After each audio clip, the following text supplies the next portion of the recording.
अस्सलाम वालेकुम। जैसे कि पिछले लेक्चर के अंदर हमने डिस्कस किया था कि आपने पॉइसन इक्वेशन सॉल्व करनी है। पॉइसन इक्वेशन की जो डिस्क्रिटाइजेशन है उसके अंदर सिर्फ़ और सिर्फ हमने ये देखा था कि लैप्लास और पॉइसन के अंदर फ़र्क ये है कि लैप्लास में यहाँ पर फंक्शन नहीं हुआ करता, जबकि पॉइसन इक्वेशन के अंदर यहाँ आपके पास फ़ंक्शन ये आ जाएगा। तो फंक्शन की डिस्क्रिप्शन के लिए मैंने ये बता दिया था कि हम सेटिंग ऑफ ओरिजिन किस तरीके से करेंगे। और सेटिंग ऑफ रीजन अगर आपको समझ में आ गया तो बहुत आसान है ये काम करना। और सेटिंग ऑफ रीजन आपको समझ में नहीं आया तो प्लीज़ पिछले लेक्चर को दोबारा से आप जो है वो रिव्यू करें, पिछले लेक्चर को आप जो है दोबारा से स्टडी करें, ताकि सेटिंग ऑफ ओरिजिन समझ में आने के बाद आपको पॉइसन इक्वेशन का सोल्यूशन फर्दर वो समझ में आ सके। तो right now I am saying you have to solve the Poisson's equation, Poisson's partial differential equation. अब यहाँ जनरली लिखने की ज़रूरत इस वजह से है क्योंकि हमें जो है वो फंक्शन यहाँ पॉइसन इक्वेशन से ही पता लगेगा। इक्वल टू लेट सपोज हम कहते हैं 1 डिवाइडेड बाय x माइनस 2। ये अब मैं फंक्शन सेट कर लेता हूँ यहाँ पर कि मेरे पास फंक्शन है 1 डिवाइड बाय x माइनस 2। इसके रिस्पेक्ट से आपको ये पॉइसन इक्वेशन वो सॉल्व करनी है। और मैं ये कह रहा हूँ कि इसको हमने सब्जेक्टेड टू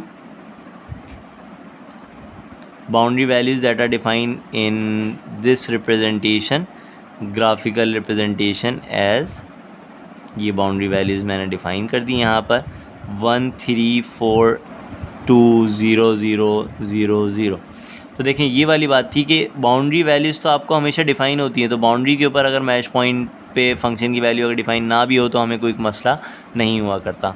तो बेसिकली ये आपके पास जो है वो डिफ़ाइन किया जा रहा है। अच्छा, जहन में रखिएगा कि ओरिजिन को बाज़ औक़ात हम इस तरह से भी डिफ़ाइन करते हैं, ओरिजिन बाज़ औक़ात जो है वो हम नहीं भी बता रहे होते, और बाज़ औक़ात जनरली मैं एक एग्ज़ाम्पल दूंगा। नेक्स्ट एग्ज़ाम्पल के अंदर मैं आपको बताऊंगा किस तरीके से हम जो वो विदाउट बाउंड्री वैल्यूज़, यानी इस तरह एक पिक्टोरियल रिप्रेजेंटेशन के अंदर आपको बाउंड्री वैल्यूज़ डिफ़ाइन नहीं होंगी, आपको इक्वेशंस की फॉर्म के अंदर ही बाउंड्री वैल्यूज़ डिफ़ाइन कर दूँगा मैं पॉइसन इक्वेशन के लिए। लैप्लास के लिए भी हो सकती हैं, लेकिन जनरली मैं पॉइसन की बात कर रहा हूँ। तो अगर ये बाउंड्री वैल्यूज़ हैं और आपको पॉइसन इक्वेशन सॉल्व करनी है, लेट्स सपोज़ कि ये है 5 1, ये है 5 2, ये है 5 3, ये है 5 4। अच्छा, मैं इस तरीके से नेमिंग करता हूँ। हो सकता है किसी बुक के अंदर जो इसकी नेमिंग हो ना वो इस तरह से हो कि 1 1 2 1 3 1 3 2 सॉरी 3 1, क्या गड़बड़ कर दी मैंने, अच्छा नहीं, पोजीशन के रिस्पेक्ट से, यानी मैट्रिक्स के अंदर अगर एक पोजीशन को डिस्क्राइब किया जा रहा हो तो मैट्रिक्स के अंदर पोजीशन कुछ यहाँ होती है, ये वाली होती है आपके पास 1,1, ये होती है 1,2, ये होती है आपके पास 1,2 सॉरी 2,1, और ये होती है आपके पास 2,2। ठीक है, मैट्रिक्स के पोजीशन के रिस्पेक्ट से। तो हो सकता है कि वो मैट्रिक्स के रिस्पेक्ट से कर रहे हो, लेकिन ये आपके ऊपर है, आप जैसे चाहे इसकी नेमिंग करें, जिस भी रिस्पेक्ट से आप काम करें, नेमिंग आपके ऊपर है इसकी।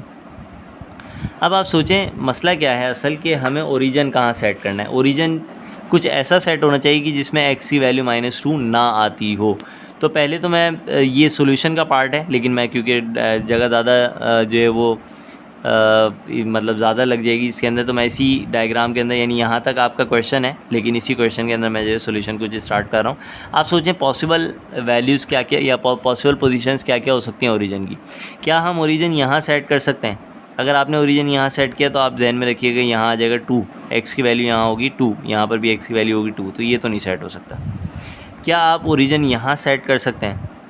अगर आपने ओरिजिन यहाँ सेट किया तो x की 2 वैल्यू इस वाली लाइन पर होगी, और इस वाली लाइन पे हमें कोई मसला नहीं है, तो हम ओरिजिन को यहाँ सेट कर सकते हैं। क्या हम ओरिजिन यहाँ सेट कर सकते हैं? बिल्कुल यहाँ सेट कर सकते हैं। इसी तरीके से यहाँ पर भी कर सकते हैं, यहाँ पर भी कर सकते हैं, यहाँ भी, इन तमाम पोजीशन पर आप ओरिजिन को सेट कर सकते हैं। इन पोजीशंस पे आप ओरिजिन को सेट नहीं कर सकते। ठीक है, अब रही बात, हमारे पास इतनी सारी चॉइसेस हैं, अब मैं किस पे ओरिजिन को सेट करूँ, किस पॉइंट पे ओरिजिन को सेट करूँ, ये अब आपके ऊपर है ना। तो ये इसीलिए मैंने यहाँ बताया कि लेट सपोज़ कि according to our supposition we set the origin at this point, और may be let suppose if you say कि हम इस पॉइंट पे ओरिजिन को सेट कर रहे हैं। ठीक है, मर्ज़ी है ना हमारी। हम कहीं पे भी सेट कर लें। तो ज़रा सोचें 0,0 अगर यहाँ है तो अब स्प्रेड क्या बनेगा, पूरा स्प्रेड क्या होगा, स्प्रेड बनेगा कुछ ये होगा आपका 0,-1, ये होगा आपका 0,1। अच्छा, बाउंड्री पर वैल्यू डिफ़ाइन करने की ज़रूरत तो नहीं है, लेकिन फ़िलहाल मैं लिख रहा हूँ, सही है। ये हो जाएगा 0,2, ये आपके पास हो जाएगा 1,-1, ये हो जाएगा आपके पास 1,0 और ये हो जाएगा आपके पास 1,1 और ये हो जाएगा आपके पास 1,2, ठीक है। एक्स डायरेक्शन में 1 ट्रैवल किया और वाई डायरेक्शन में 2 ट्रैवल किया। अच्छा, यहाँ अगर आप देखें तो यहाँ ये पॉइंट हो जाएगा -1,0 और ये पॉइंट हो जाएगा आपके पास -1,1, ठीक है। अब जो है वो आप बाकी जितने भी पॉइंट हैं वो डिस्क्राइब कर लीजिएगा। जैसे मैंने कहा कि हमें इनकी ज़रूरत नहीं है, ये वाले पॉइंट डिस्क्राइब करने की हमें ज़रूरत नहीं है। हमारे पास असल में ये जो पॉइंट डिस्क्राइब होने चाहिए ये सिर्फ मैश के ऊपर डिस्क्राइब होने चाहिए, ठीक है। अच्छा, जहन में रखिएगा कि इस मैश पर value of the function, value of the flux जो है वो 5,1 है, लेकिन इस 5,1 की पोजीशन -1,0 है, ठीक है। इसी तरीके से यहाँ पर 5,2 है लेकिन इसकी पोजीशन 0,0 है। यहाँ 5,3 है लेकिन इसकी पोजीशन -1,1 है। यहाँ 5,4 है एंड सो ये इसकी पोजीशन 0,1 है। तो इसका मतलब अगर आपके पास फंक्शन बताया जा रहा है तो इन चारों पोजीशन के ऊपर ज़रा फंक्शन भी आप डिफ़ाइन कर लें कि फ़ंक्शन क्या क्या है। यानी 5,1 की अगर हम बात करें तो 5,1 के ऊपर आपकी वैल्यू ऑफ द फंक्शन जो है वो आपके पास हो जाएगी, इसे मैं f1 कहूँ या 5,1 कहूँ, बात एक है। फंक्शन आपके पास क्योंकि है 1/(x-2), तो 5,1 पे x की वैल्यू है -1, तो -1 -2 ये हो जाएगा टोटल -3, यानी 1/(3) या आप इसको चाहें तो 0.3333 जो लिखना चाहें वो लिख सकते हैं इसे -1। 5,2 पे फंक्शन की वैल्यू क्या हो जाएगी, फंक्शन है आपके पास 1/(x-2), तो 5,2 की जो पोजीशन है वो है 0,0, तो x की वैल्यू क्या रखेंगे आप, 0 रख देंगे। और x की वैल्यू जब आप 0 रखेंगे दैट मीन्स की वैल्यू आ जाएगी आपके पास -1/2, दैट इज़ -0.5। इसी तरीके से 5,3 पर आपके पास क्या होगा, 5,3 पर आपके पास ये हो जाएगा फंक्शन 1/(x-2), तो है ही फंक्शन, और 5,3 की पोजीशन है -1,1, तो बेसिकली हमें तो x की वैल्यू रिक्वायर्ड है फंक्शन के अंदर, y की वैल्यू का हमारे कोई काम फ़िलहाल नहीं है। तो सेम ये वही वैल्यू जाएगी यहाँ पर 1/(-1 -2), that is -3, so will be -1/3 और -0.3333। 5,4 पे क्या हो जाएगी, 5,4 पे सेम उसी तरीके से -0.5 होगी। फंक्शन की वैल्यू एट 5,4 ये आपके पास इस तरह से होगी। तो इसी क्वेश्चन को मैं ज़रा दोबारा से लिखता हूँ और इनकी वैल्यूज़ को हम दोबारा यूज़ करेंगे। सॉरी। तो आपके पास जो है वो देखें ग्राफ कुछ इस तरह से है, मैं दोबारा से बना रहा हूँ इसे।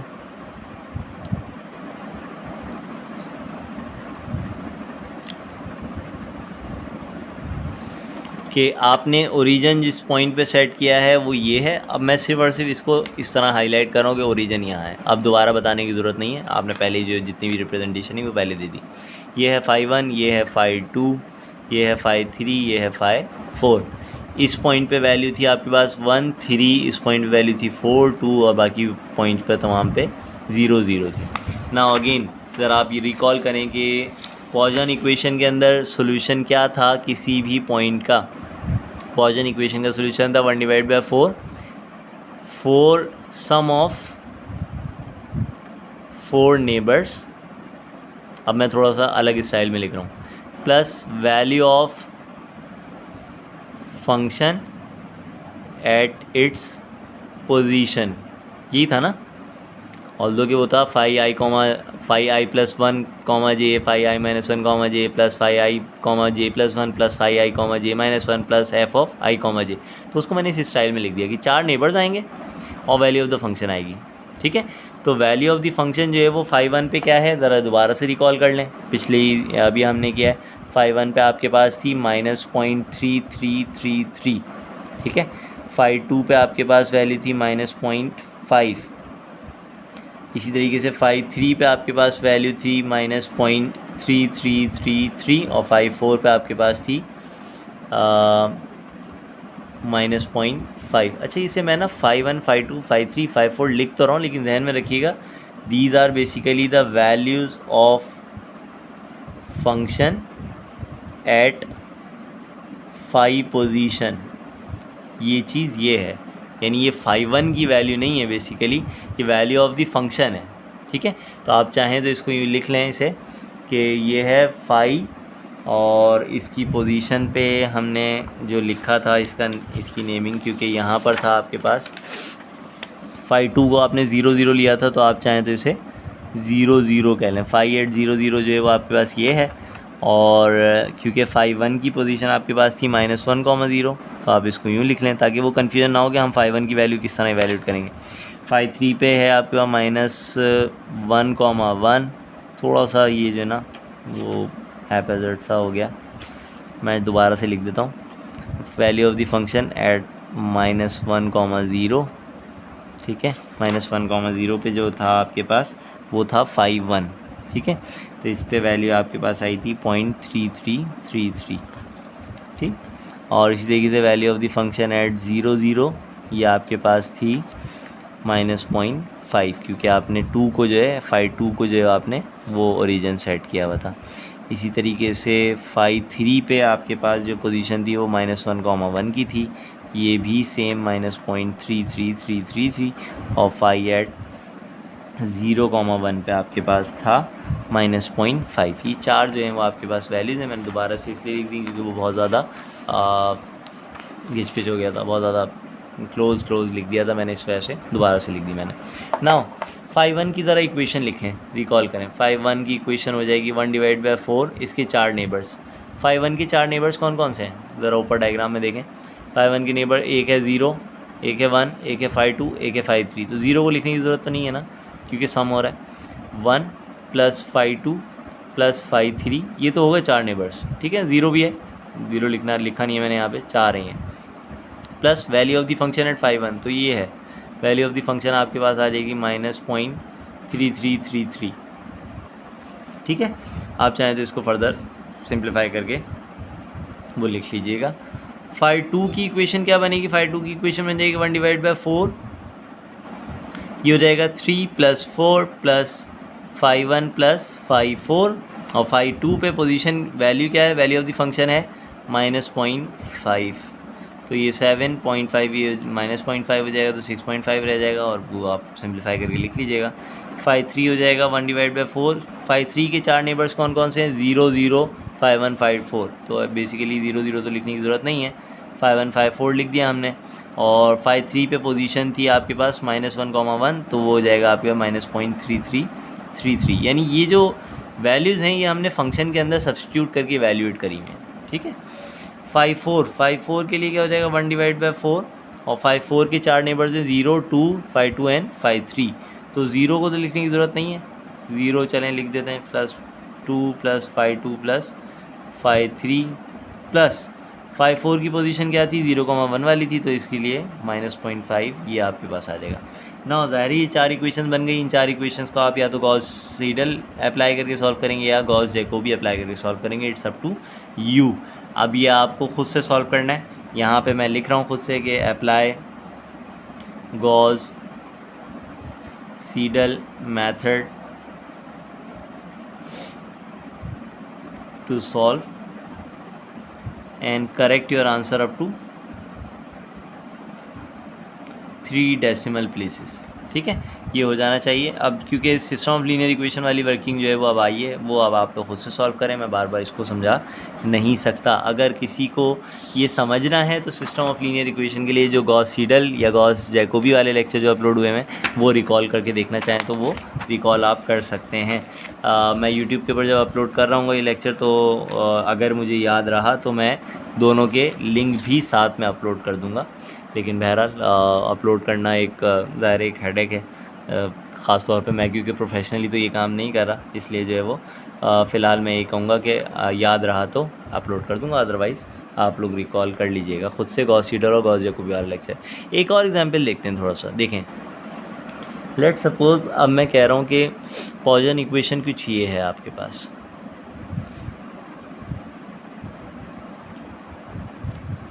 X square plus Y square वाली को जो सबसे पहले हमने लिखी थी, ये वही वाली इक्वेशन है। लेकिन ये जो सब्जेक्टेड है, सब्जेक्टेड टू, अब देखिए मैं बता रहा हूँ कुछ इस तरह, T of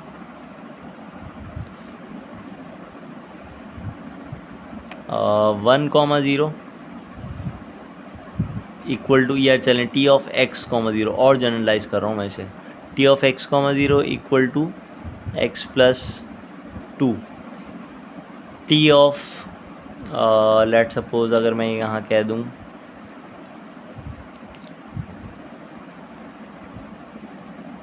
four comma Y is equal to Y, T of, ये अब अजीब सी सिचुएशन में बना रहा हूँ यहाँ पे, सब्जेक्टेड जो कंडीशन है बड़ी अजीब सी बना रहा हूँ, लेकिन बहरहाल आपको समझाऊंगा मैं किस एतबार से हैं ये।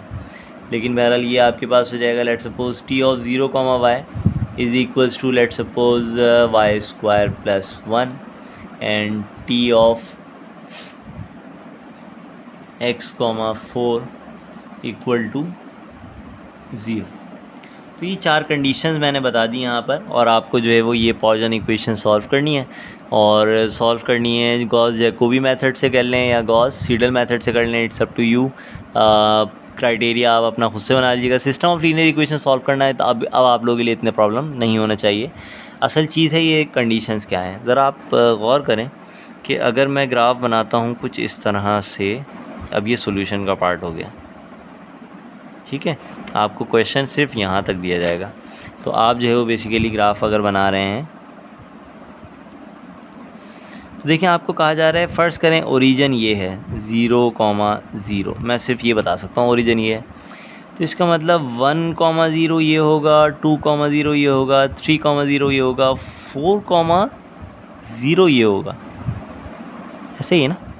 इसी तरीके से यानी आपके पास जो है वो लाइंस अब 3 बनने वाली हैं, क्योंकि यहाँ पे डिस्क्राइब क्या किया जा रहा है, यहाँ डिस्क्राइब किया जा रहा है T of X comma zero, that means if the x is changing, यानी यहाँ पे क्या है एक्स 1,0 है, 2,0 है, 3,0 है, 4,0, तो इन जनरल इसको कैसे डिस्क्राइब किया जा रहा है, इसको डिस्क्राइब किया जा रहा है T of X comma zero, यानी y की वैल्यू जो है वो हमेशा ज़ीरो रहे, और x की वैल्यू अगर आपके पास वेरिएबल के तौर पे चेंज हो रही हो, तो यहाँ काम क्या करना है आपने, यहाँ की वैल्यूज़ जो हैं वो x+2 के इक्वल होगी, यानी यहाँ अगर 1,0 है तो यहाँ असल में इस बाउंड्री वैल्यू जो है वो आपके पास हो जाएगी 3 के इक्वल, यहाँ 2,0 है तो यहाँ वैल्यू हो जाएगी 4 के इक्वल, यहाँ 3,0 है तो यहाँ वैल्यू हो जाएगी 5 के इक्वल, और हमें कॉर्नर पे तो वैल्यूज़ नहीं चाहिए होती, तो लिहाजा मैं खाली मिड के अंदर वैल्यूज़ ये लिख रहा हूँ आपको, ठीक है। थोड़ा सा दोबारा रिकॉल करता हूँ अपनी बात को कि T x comma zero is basically this line,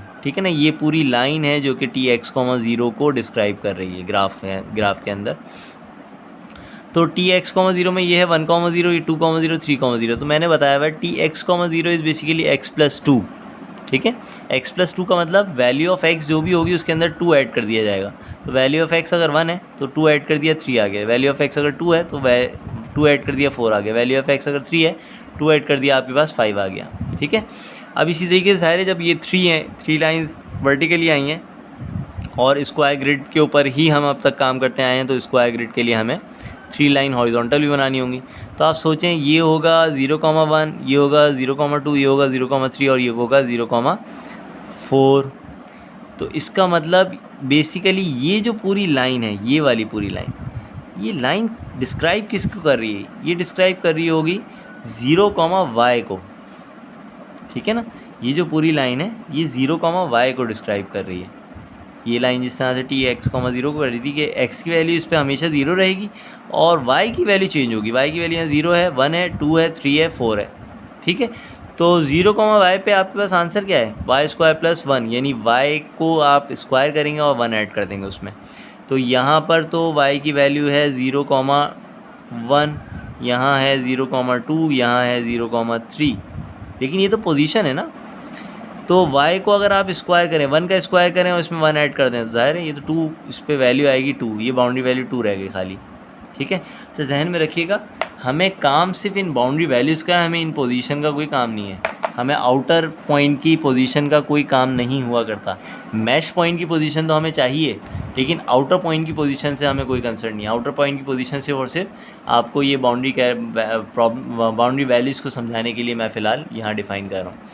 तो बात यह है कि यहाँ वैल्यू 2 हो गई। अब यहाँ पे अगर आपके पास y की वैल्यू 2 है तो 2 का स्क्वायर प्लस 1 अगर आप करेंगे तो 5 यहाँ हो जाएगी, 3 का स्क्वायर प्लस 1 करेंगे तो 10 यहाँ हो जाएगा। ठीक है, यानी ये लाइन क्योंकि 0, y से डिस्क्राइब हो रही थी। अब ज़रा आप सोचें ये वाला पॉइंट क्या होगा, ये पॉइंट होगा 1, 4, यानी y की वैल्यू अब कांस्टेंट है और x की वैल्यू जो है वो चेंज हो रही है, 3, 4 और 4, ठीक है। तो बेसिकली ये लाइन कौन सी वाली होगी, ये लाइन होगी t of x, 4। t of x, 4 पे आंसर क्या है सबका 0, इसका मतलब यहाँ पे भी 0, यहाँ पे भी 0, यहाँ पे भी 0। ठीक है, आखिरी रह गई। अब ये रह गई 4, y। 4, y का मतलब 4, 0 ये है, ये होगा 4, 1, ये होगा 4, 2, ये होगा 4, 3, 4, 4 ये है। तो इस पे असल में आंसर क्या आएगा, ये y के इक्वली आंसर होगा। 4, y का आंसर है y।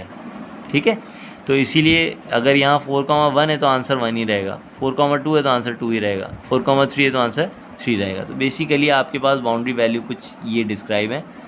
दोबारा से डायग्राम बना के मैं सिर्फ और सिर्फ आपको ये शो कर रहा हूँ कि ये है 3, 4, 5, ये है 1, 2, 3, ये है 0, 0, 0, ये है 2, 5 और 10। जब बाउंड्री वैल्यूज़ आ गई तो इसका मतलब आप पॉइजन इक्वेशन अप्लाई कर सकते हैं। हाँ, पॉइजन इक्वेशन के अंदर अब ये वाला पॉइंट क्या होगा, ये होगा 1, 1, इसकी पॉइंट की पोजीशन ये हो गया आपके पास 2, 1, इस पॉइंट पोजीशन होगी 3, 1 and so on up till so on. ठीक है, तो यहाँ तक जो है आपके पास 3, 3 आ जाएगा। तो इन तमाम पॉइंट्स की पोजीशन के बाद फंक्शन की वैल्यू इवैल्यूएट करनी है। एक्स फंक्शन किसके इक्वल है, फंक्शन सिर्फ और सिर्फ x² प्लस y² के इक्वल है। इसका मतलब जब मैं इस पॉइंट की पोजीशन की फ़ंक्शन की वैल्यू निकाल रहा हूँ तो फंक्शन की वैल्यू किसके इक्वल हो जाएगी, फंक्शन की वैल्यू इक्वल हो जाएगी 1² प्लस 1² यानी कि 2 के। ठीक है, यानी 5, 1 की इक्वेशन कैसे बनेगी देखें ज़रा, यहाँ है 5, 1, यहाँ है 5, 2, यहाँ है 5, 3, यहाँ है 5, 4। सही, तो 5, 1 तो होगा एवरेज ऑफ इट्स 4 नेबर, इसकी यहाँ पर है 5, 1। तो 4 नेबर्स कौन कौन से हैं इसके, 3 + 2 + 5, 2 + 5, 4, 4 नेबर्स तो ये आ गए, plus value of the function. तो वैल्यू ऑफ द फंक्शन किस तरह निकाली हमने, वैल्यू ऑफ द फंक्शन इस तरह निकाली है कि इसकी पोजीशन थी 1, 1 और हमने 1, 1 को इस फंक्शन के अंदर सब्स्टिट्यूट कर दिया, तो आपके पास फाइनल आंसर आ गया 2। ठीक है, अब फ़र्ज़ करें, लेट सपोज़ मैं कहता हूँ आपको 5 यहाँ होगा, 5, 6 यहाँ होगा, 5, 7 यहाँ होगा, 5, 8 यहाँ होगा और 5, 9 यहाँ होगा। ज़रा आप सोचें 5, 8 पे पोजीशन कौन सी है, 5, 8 पे पोजीशन होगी 2, 3। तो ज़रा 5, 8 की इक्वेशन बताएं क्या होगी। 5, 8 की इक्वेशन हो जाएगी 1/4 ऑफ इसके 4 नेबर। 5, 8 के 4 नेबर्स कौन कौन से, एक है 0, एक है 5, 7, एक है 5, 9, एक है 5, 5। 4 नेबर्स हो गए 5, 8 के, 5, 7, 5, 5, 5, 9 और 0, 4 नेबर्स ये आ गए। अब value of the function at its position, तो वैल्यू ऑफ द फंक्शन पे वैल्यू ऑफ द फंक्शन इसकी पोजीशन पे क्या होगी कि x² प्लस y² करें, x² यानी कि 2² 4, y² यानी 9 + 4 विल बी 13, तो मैं 13 इसको इस तरह लिख रहा हूँ। तो आपको बेसिकली 9 इक्वेशंस बनानी है। यहाँ 9 इक्वेशंस आप बनाएंगे, उन 9 इक्वेशंस के ऊपर सिस्टम ऑफ लीनियर इक्वेशन का कोई भी एक मेथड यानी गॉस जैकोबी या गॉस सीडल मेथड आप अप्लाई करेंगे और इन दोनों मेथड के थ्रू आपके पास जो भी आंसर आएगा वो लिखिएगा। यहाँ मैं क्योंकि 9 इक्वेशंस आ गई हैं तो मैक्सिमम जहन में रखिएगा कि 9 इक्वेशंस के लिए मैं आपको एग्ज़ाम पॉइंट ऑफ व्यू से अगर बात करते हैं तो ज़्यादा से ज़्यादा 3 आइट्रेशंस दे सकता हूँ। हाँ, अगर आपको एक्सेल शीट के ऊपर वर्किंग करनी पड़ जाए तो आपको मालूम है एक्सेल शीट पे तो एक दफ़ा आप प्रोग्राम उसको सेट करेंगे, जो भी फंक्शन है आप उसका सेट करेंगे और उसको ड्रैग कर देंगे, तो जितना चाहे आपको क्राइटेरिया बता दिए, भले 10 डेसिमल प्लेसेस करेक्ट करने हो तो भी ड्रैग करके आपके पास आंसर फाइनली आ जाएगा। तो that's all in this lecture. इन दोनों लेक्चर्स के अंदर हमने बेसिकली पिछले लेक्चर में और इस लेक्चर में हमने पॉइजन इक्वेशन का सोल्यूशन वो समझा है। मे बी के जो बातें आपको समझ में ना आई हों वो ज़ाहिर है अब आपको पूछना पड़ेंगी, और मैं पूछने के हवाले से इन 2 लेक्चर्स के लिए थोड़ा सा स्पेसिफिक ये हूँ कि आप मुझसे डायरेक्टली इन कमेंट्स के अंदर ही पूछें, ठीक है, क्योंकि इन लेक्चर्स ये जो पॉइसन इक्वेशन है ना, इसके क्वेश्चन बहुत कॉमन हुआ करते हैं। तो आप लोग जो अगर मुझसे ग्रुप पे पूछेंगे, ईमेल के थ्रू पूछेंगे, तो ज़ाहिर है हर एक को जवाब देना मेरे लिए शायद मुमकिन ना हो। और सबके जो क्वेश्चन है वो देखिएगा, सबके जहन के अंदर क्वेश्चन वो एक ही आएगा। जो पहले बच्चे के जहन में जो क्वेश्चन आएगा वही होपफुली के बाकी बच्चों के जहन में भी क्वेश्चन आएंगे पॉइसन इक्वेशन के हवाले से। सिर्फ और सिर्फ इसके अंदर मेन काम है फंक्शन की पोजीशन को सेट करना, यानी ओरिजिन की पोजीशन को सेट करना और उसके रिस्पेक्ट से फंक्शन की वैल्यूज इवैल्यूएट करना। ठीक है, थैंक यू सो मच, अल्लाह हाफ़िज़। नेक्स्ट लेक्चर में हम जो है वो टॉपिक चेंज कर देंगे, यानी पार्शियल डिफरेंशियल इक्वेशन नहीं पढ़ेंगे। अब हम जो है वो नेक्स्ट टॉपिक किसी दूसरे टॉपिक के हवाले से पढ़ेंगे। थैंक यू सो मच, अल्लाह हाफ़िज़।